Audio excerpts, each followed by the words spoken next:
family secret was finally spilled in your family. My mother had a child when she was a teenager, and she had given him up for adoption to a family. After this, she went to college, got her degree, married my father, and gave birth to my 4 siblings and myself.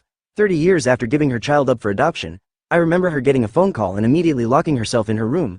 I was about 12 at the time. I remember feeling scared because I could hear my mom crying, but she didn't want to see anybody or talk about why she was crying.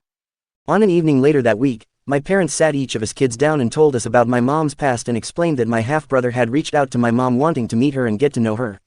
My dad had known ever since he and mom were dating in college, and I believe my oldest sister had been told previous to this point, but the rest of my siblings and myself and all of the in-laws on my dad's side, my grandma, aunts, uncles, etc., didn't know about this part of her past. We are fairly religious, conservative, so it was really shocking at first. My mom then flew out to the state where my half-brother lived with her sisters and met him. Both my mom and my half-brother were both very nervous about the whole thing, but by the end of their trip meeting each other, they got to rebuild a relationship. After a bit of time, my siblings and I, got to meet him too. Fast forwarding to now, he's since moved to our same state and we see him much more frequently. He's in all of our family pictures, we see him occasionally for holidays and birthdays, and we all see him as part of our family. We're a very close-knit and extroverted family, while he is much shyer, so at times he can be a bit more distant than we would like, but we give him his space. I know my mom stays in close touch with him, and we love it when he's able to make it for family dinners and whatnot.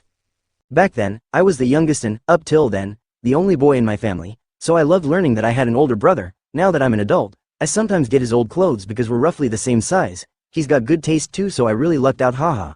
I love that this family secret was spilled and that we were able to welcome my brother into our family and have him in our lives.